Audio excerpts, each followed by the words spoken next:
Thelma Lawrence's heels clicked frantically against the floor of the Park Industries building. Her portfolio clutched against her chest. She could feel the papers slipping. Her carefully prepared documents threatening to betray her at the worst possible moment. The interview was scheduled for 9 a.m. sharp. It was 8:57 a.m., and she still needed to get to the 42nd floor. She didn't see him until it was too late. The collision knocked the breath from her lungs. Her body slammed into something solid, warm, and the portfolio exploded from her grip. Papers erupted into the air like startled birds, her resume floating down in slow motion while her references scattered across the pristine lobby floor. "Oh God, I'm so sorry. I'm so sorry." Thelma dropped to her knees immediately, scrambling to gather the papers with shaking hands. Her heart hammered against her ribs. This was exactly the kind of thing that happened to her. Always rushing, always apologizing, always making a mess of things when it mattered most. "I wasn't looking where I was going. I'm late for an interview and I'm sorry. Are you okay?" She grabbed at the papers frantically, not daring to look up at whoever she'd just bulldozed, probably some important executive. Probably someone who could have her banned from the building before she even made it to the interview. "Please, let me help you." The voice was deep, accented, and closer than she expected. A hand reached into her field of vision. Elegant fingers holding 3 sheets of her resume. Thelma's hand brushed against his as she took the papers, and something electric shot up her arm. "Thank you. I'm really sorry. I have to go." She shoved the papers back into her portfolio without organizing them, still not looking at his face. She couldn't afford to be any later than she already was. Without another word, she pushed herself to her feet and ran toward the elevator, leaving the stranger standing in the middle of the lobby, surrounded by the last few floating pages. What Thelma didn't see was the way Min Jun Park stood frozen in place. His hand still extended where she'd touched it. She didn't see the way his eyes followed her as she disappeared into the elevator, or the way his normally stoic expression had cracked into something like wonder. His assistant, Ji Woo, approached cautiously. "Sir? Are you all right? That woman just... Who is she?" Min Jun's voice was barely above a whisper. "I'm sorry, sir. Find out who she is." Min Jun finally tore his gaze away from the closed elevator doors. "Find out everything. Before we dive deeper into this emotional roller coaster, I need to tell you something. This story, right here, it's going to teach you that love doesn't see the barriers we create in our minds. It's about breaking through self-doubt, fighting for what your heart knows is real, and discovering that sometimes the person meant for you shows up in the most unexpected collision. If you're new here, go ahead and hit that subscribe button because we share stories that touch your soul and remind you what real love looks like. Drop a like on this video and comment below telling me where you're watching from. Are you team love at first sight or team love takes time? Let me know. Now, let's get back to Thelma's story, because what she doesn't know yet is that her entire life is about to change. The apartment was dark when Thelma had left that morning at 7 a.m. She'd crept through the hallway like a thief in her own home, careful not to wake anyone, especially not Lisa, her stepmother. Even thinking the word made Thelma's chest tighten. 3 years. It had been 3 years since her mother died. And 2 years since her father, Marcus Lawrence, had remarried. Thelma understood loneliness. She understood her father's need for companionship after losing the love of his life to cancer. She'd even tried to be happy for him when he'd introduced Lisa, a polished woman with a bright smile and a daughter just a year younger than Thelma. "We'll be a family," her father had said, hope shining in his eyes for the first time since the funeral. "You'll have a sister, Thelma. You won't be alone." But alone was exactly what Thelma had become. The transformation hadn't happened overnight. Lisa had been kind at first, or at least neutral, but slowly, like ice forming on a winter lake, the coldness had spread. It started with small things. Maya, her stepsister, getting the bigger bedroom because She needs more space for her things. Dear. Thelma being asked to handle more of the household chores because Maya has such a demanding college schedule. The family dinners, where Lisa would praise Maya's accomplishments, while Thelma's achievements went unmentioned. Her father noticed nothing. Or maybe he chose to notice nothing. He was happy again, laughing again. And Thelma couldn't bring herself to shatter that happiness with the truth. You're being paranoid. Leffing. Like 2-3. Like 2-3. Like 2-3. She'd told herself countless times. It's an adjustment period. Give it time. But time had only made things worse. Last week, Thelma had come home to find her mother's jewelry box, the one precious thing she had left sitting in Maya's room. On Maya's dresser, her stepsister wearing her mother's pearl necklace like it was a casual accessory. Oh, Mom said I could borrow it, Maya had said with a shrug when Thelma confronted her, her voice syrupy sweet. It's not like you ever wear it. You don't really go anywhere fancy enough for pearls, do you, Thelma? The disrespect. The casual cruelty. It had been building for months, and Thelma had finally reached her breaking point. She couldn't tell her father. She wouldn't be the reason his marriage fell apart. But she also couldn't live like this anymore. Walking on eggshells in the home where she'd grown up, where her mother's memory was being slowly erased by new family photos that somehow never quite included her in the center. So, she'd decided to find a job. A real job, with a real salary. Something that would let her move out. Get her own place. Start her own life. Let her father have his happiness without her being the source of tension in his household. Park Industries had been a long shot. She'd sent her resume on a whim, never expecting a callback. But 3 days ago, her phone had rung. Miss Lawrence? This is Park Industries' HR department. We'd like to invite you for an interview. The position was for a junior analyst in their marketing division. Entry level. But with one of the most prestigious companies in the country. The salary alone would be enough to afford a modest studio apartment within 3 months of saving. It was her ticket out. Her chance at independence. And she'd almost ruined it by crashing into some poor businessman in the lobby like a complete disaster. The 42nd floor was sleek and intimidating. Glass walls, modern furniture, and people in expensive suits moving with purpose.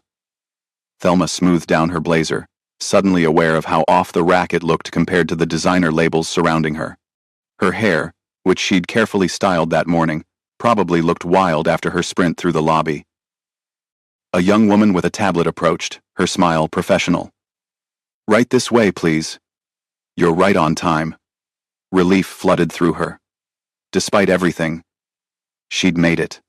The interview room was smaller than she expected, with a long table and 3 interviewers already seated. 2 women and 1 man, all holding copies of her resume. Thelma took the seat across from them, folding her still trembling hands in her lap. Miss Lawrence, thank you for coming in. The older woman in the center spoke first. I'm Director Kim, head of our marketing division. This is Manager Choi and Senior Analyst Park. We've reviewed your application, and we're impressed with your educational background.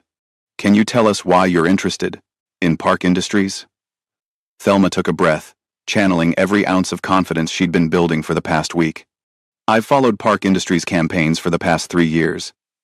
And what impresses me most is how you've managed to stay innovative while maintaining authenticity.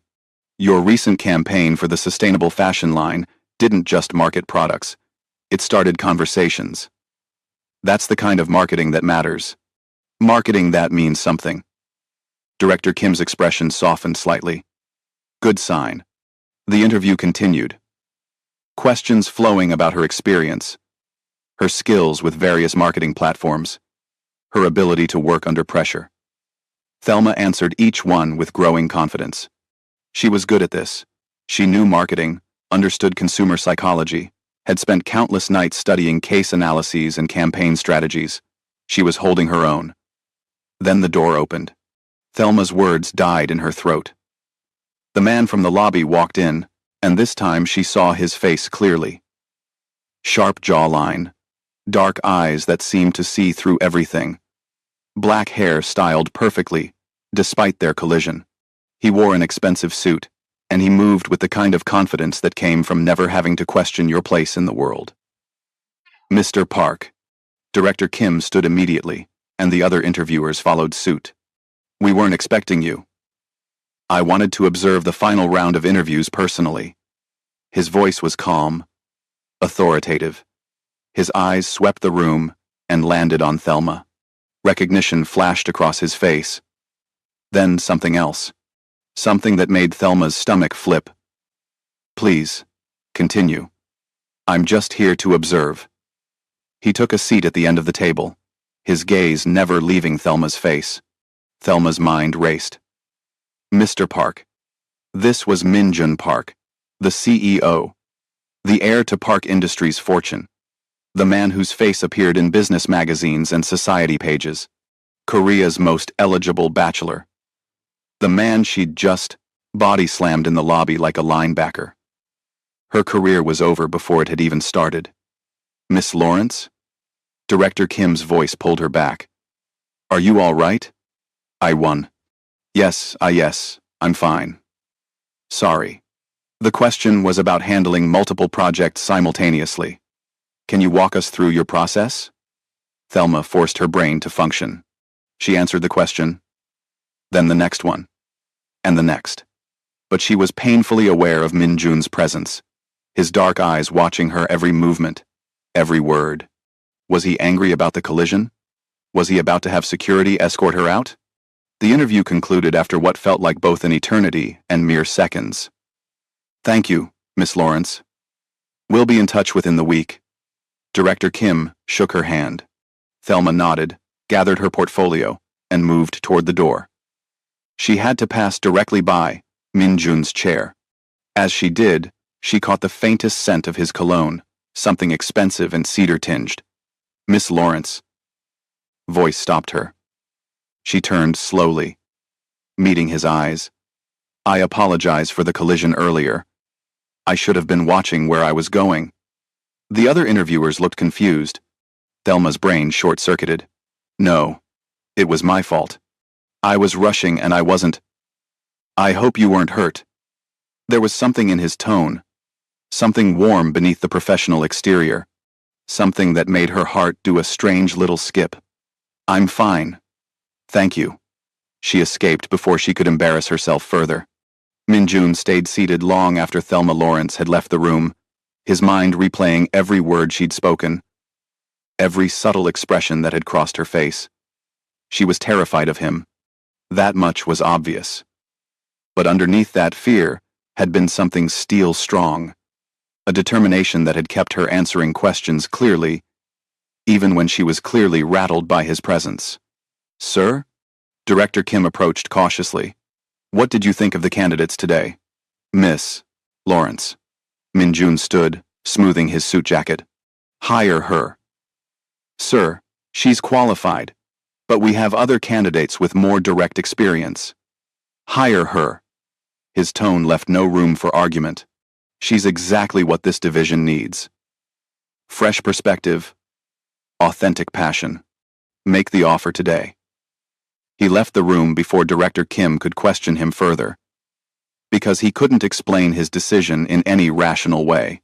He just knew, with a certainty that defied logic, that Thelma Lawrence needed to be in his building, in his company, where he could see her again.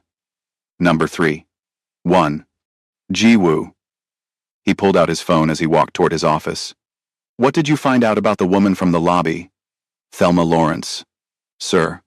24 years old. Bachelor's degree in marketing from State University. Currently living with her father and stepfamily in the Riverside district. No social media presence to speak of. Very private. No current employment. She was here for an interview this morning. Min-jun smiled slightly. I know. Thank you, Ji-woo. He'd never believed in fate before. Love at first sight was something that happened in movies, in the romance novels his mother secretly read. But standing in that lobby, feeling the impact of Thelma's collision, seeing the papers scatter like confetti around them. Something had shifted in his chest. For the first time in his 30 years, Minjun Park had felt something beyond the numbness of routine. Thelma's phone rang at 4:47 p.m. She was in her bedroom, the smallest room in the house, staring at her ceiling and replaying the interview in her mind for the 100th time. She'd blown it. She knew she'd blown it. The CEO himself had walked in, and she'd practically frozen like a deer in headlights. "Miss Lawrence? This is Director Kim from Park Industries." Thelma sat up so fast she nearly dropped the phone. "Yes. Hello. I'm pleased to inform you that we'd like to offer you the position of junior analyst in our marketing division. Your starting salary would be..." The number that followed made Thelma's vision blur. It was more than she'd hoped for. More than she'd dreamed. "Miss Lawrence? Are you there?" Yes, I'm here. I accept. We'll email you the contract and onboarding information tonight. We'd like you to start Monday, if possible. Welcome to Park Industries, Miss Lawrence." The call ended. Thelma stared at her phone, her hand shaking. She'd done it. She'd actually done it. A laugh bubbled up from her chest. Half disbelief, half joy. She wanted to scream, to dance, to call someone, and share this moment. But who would she call? Her college friends had scattered after graduation. She'd lost touch with most of her high school circle. There was really only one person she wanted to tell. Thelma found her father in the living room, reading the newspaper while Lisa scrolled through her phone on the opposite couch. Maya was nowhere. To be seen, probably out with friends. "Dad?" Marcus looked up, his face softening the way it always did when he saw his daughter. At least that hadn't changed. "Hey, sweetheart. How was the interview?" I got the job." The newspaper crinkled as Marcus set it aside, standing up with a broad smile. "Thelma, that's wonderful." He pulled her into a hug, and for a moment, everything felt like it used to. Safe. Warm. Home. "That's nice, dear," Lisa said from the couch, not looking up from her phone. "What kind of position is it?" "Junior analyst at Park Industries." Thelma couldn't keep the pride from her voice. That made Lisa look up. "Park Industries? That's quite prestigious." There was something sharp in her tone, something Thelma couldn't quite identify. I'm sure Maya would have loved an opportunity like that. And there it was. The subtle dig. The reminder that whatever Thelma achieved, Maya deserved better.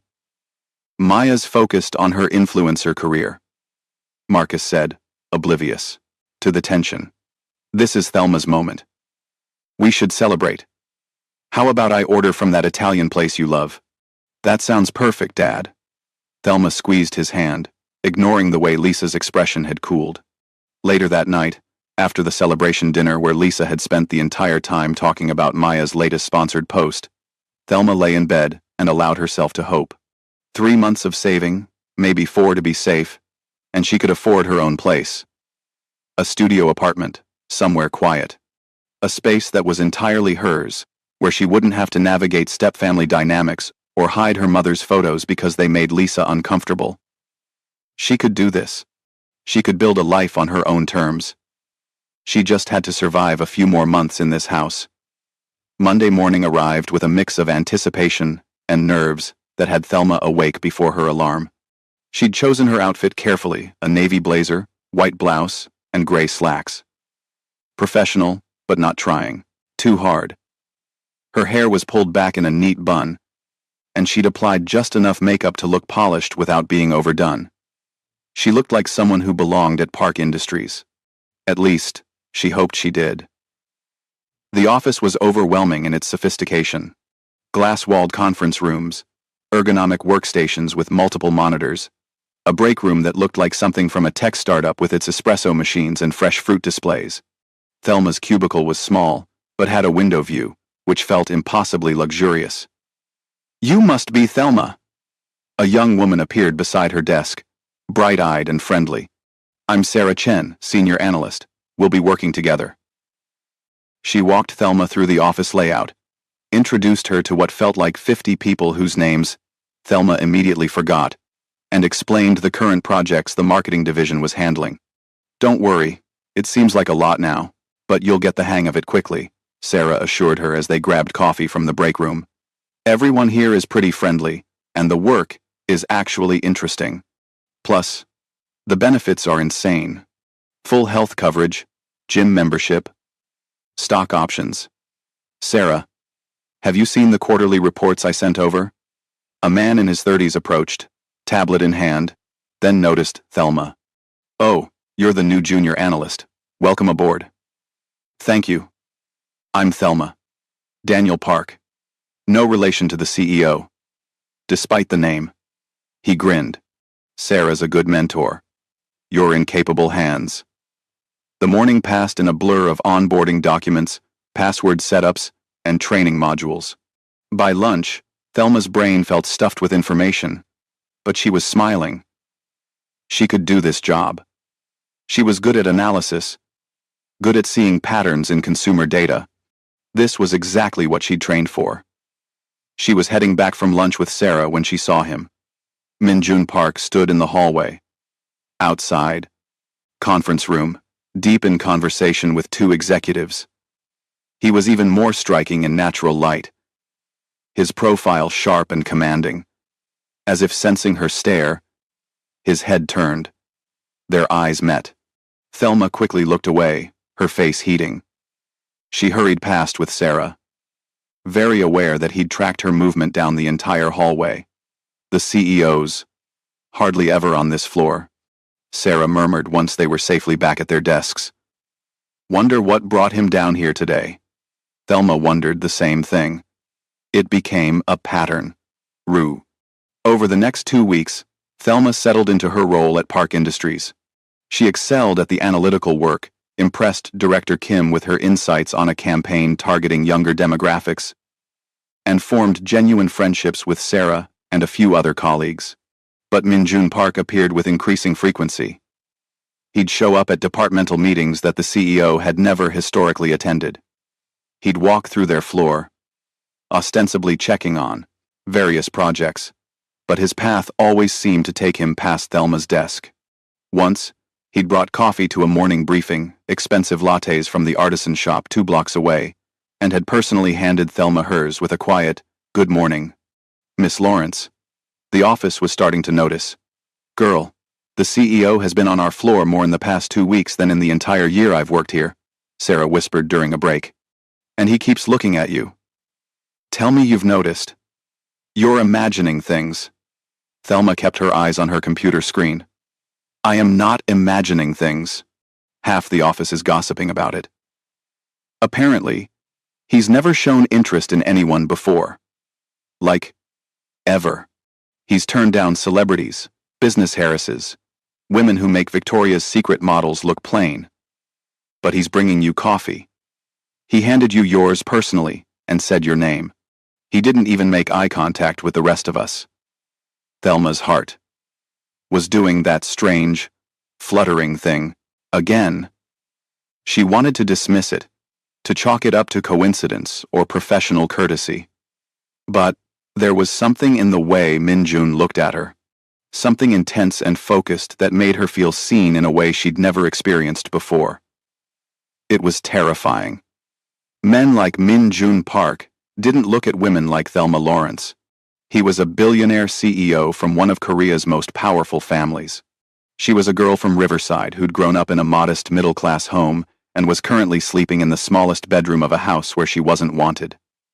They existed in completely different universes. Whatever Sarah thought she was seeing, it couldn't be real. But if it wasn't real, Thelma couldn't explain what happened that Friday evening. She'd stayed late to finish a competitive analysis report, the office nearly empty as the sun set outside her window. She was so focused on her work that she didn't hear footsteps approaching until a voice spoke directly behind her. "You shouldn't work so late on a Friday." Thelma jumped, her hand flying to her chest. "Mr. Park, I didn't hear you come in." Min-jun stood beside her cubicle, his suit jacket gone, his sleeves rolled up to his forearms. He looked less like an untouchable CEO and more like a regular person who'd also had a long week. Somehow, that made him even more attractive. I apologize for startling you. He glanced at her monitor. Competitive analysis for the sports apparel campaign? Yes, Director Kim wanted it by Monday. And I wanted to make sure it was thorough. May I? He gestured to her guest chair. Thelma nodded, not trusting her voice. Minjun sat, leaning forward to read her screen, close enough that she could smell his cologne again. Cedar and something else. Something warm. This is excellent work. He scrolled through her document, his expression thoughtful. You've identified gaps in competitor strategies that our senior analysts missed. How long have you been working on this? Since Tuesday. I wanted to do deep research, not just surface-level comparison. It shows. He turned to look at her directly, and Thelma forgot how to breathe. You're very talented, Miss Lawrence. I'm glad you're here.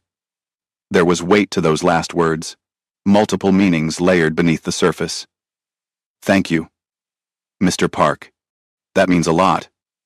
They sat in silence for a moment, the office around them quiet, except for the hum of computers and the distant sound of the cleaning crew.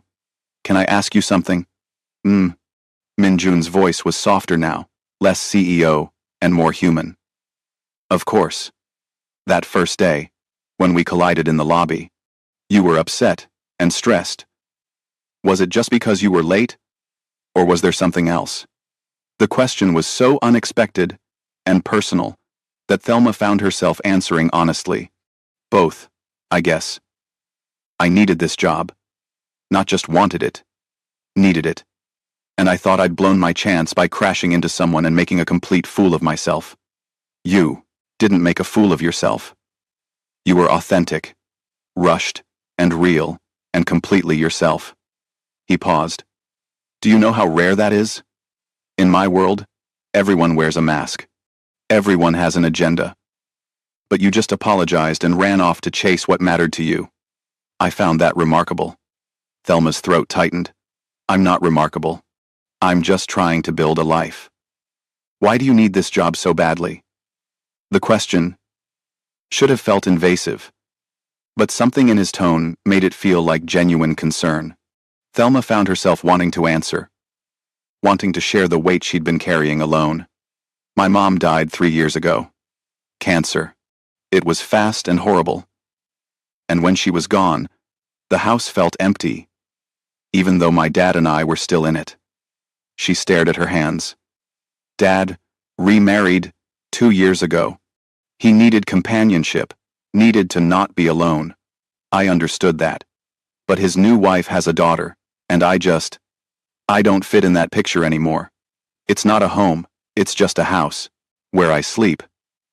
So, you want to leave. I want my own space, my own life. Somewhere I don't feel like I'm constantly in the way or constantly being compared to someone else and found lacking. The words spilled out faster now. I want to wake up in the morning and not feel like I have to apologize for existing. Minjun was quiet for a long moment. When he spoke, his voice was rough with emotion. I understand that feeling. Different circumstances, but the same core loneliness. My parents have specific expectations for my life. Who I should marry, how I should behave, what my priorities should be. Every day is performance. Every interaction is calculated. I'm surrounded by people constantly, but I can't remember the last time someone saw me as just Minjun. Not the CEO, not the heir, not a business opportunity. Just me. Thelma met his eyes, and something shifted between them. Recognition, understanding. Two people from completely different worlds who somehow shared the same ache. It's lonely, she whispered. Yes, it's lonely. The moment stretched, charged with something Thelma didn't dare name. Then Minjun stood, and the spell broke. Don't sacrifice your weekend for work. Yes, sir. He walked away, then paused at the entrance to her cubicle, turning back. Thelma. Her name and his voice did something dangerous to her heartbeat. Yes? Would you have dinner with me tomorrow? Nothing work-related. Just dinner. Thelma stared at him, convinced she'd misheard. I'm sorry, what? Dinner. Tomorrow evening. With me.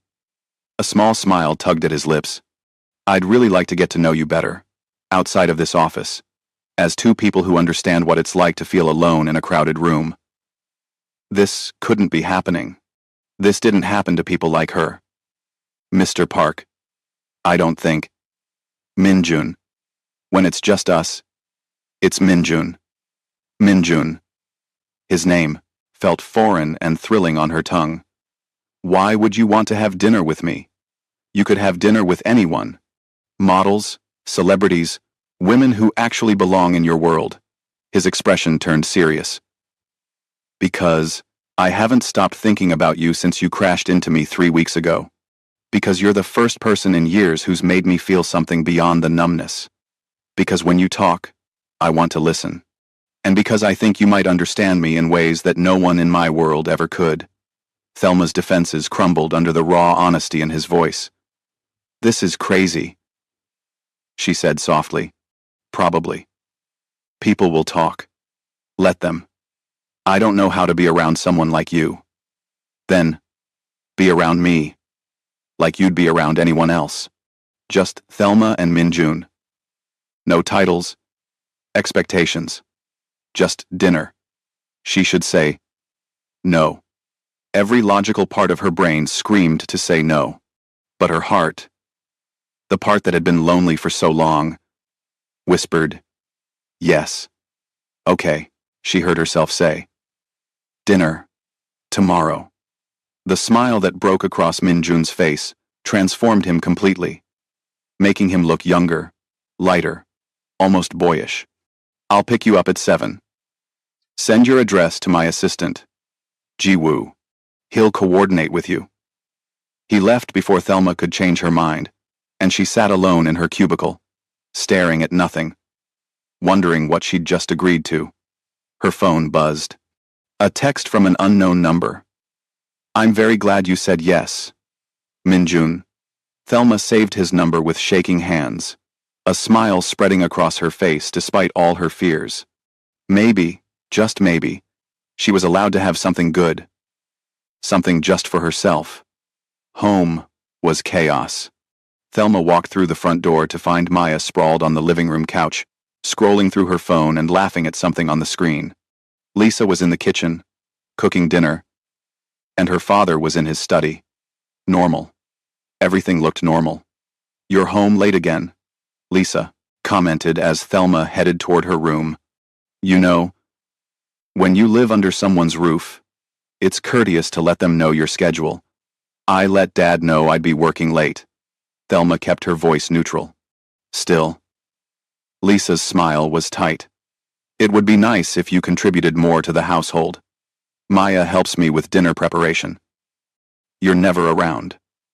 Because you make it clear I'm not wanted. Thelma thought but didn't say. I'll help this weekend. Oh. We have plans this weekend. Family outing. Just the 3 of us. You understand. The casual exclusion hit like it always did. A paper cut that stung more than it should. Maya looked up from her phone, smirking. Mom, Dad, and me. Actual family. Thelma's hands clenched into fists. She wanted to scream, wanted to throw something, wanted to tell them both exactly what she thought of their cruelty.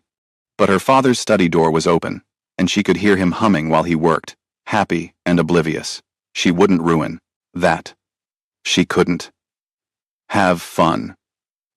She managed, then escaped to her room. She lay on her bed, staring at her phone, at Minjun's message. In a few months, she'd have enough saved for her own place. A few months of enduring Lisa's passive aggression and Maya's outright hostility. She could survive that. She had to. Her phone buzzed again. I realize I asked you to dinner without asking if you have any dietary restrictions or preferences. Would you tell me what you like? I want to choose the right place. Minjun. Despite everything, despite the hurt from Lisa's words and Maya's smirk, Thelma smiled. I'm not picky. Surprise me. But nothing too fancy, please. I want to actually enjoy the food. Not spend the whole night worrying about which fork to use. The response came quickly. Then I know the perfect place. Trust me? Thelma hesitated, then typed back. I'll try. That's all I ask. Sleep well, Thelma. You too. Min-jun. She fell asleep with her phone clutched to her chest, a small smile on her face, dreaming of tomorrow and the terrifying, thrilling possibility that maybe, just maybe, she deserved something beautiful in her life, even if she didn't quite believe it yet. To be continued in episode 2 will. Thelma let her walls down and give love a real chance. What happens when Maya discovers her stepsister is dating a billionaire? And can Min-jun convince Thelma that she's worthy of the love he's offering? Find out in episode 2. Dropping soon. Don't forget to like, subscribe, and comment where you're watching from. See you in the next episode.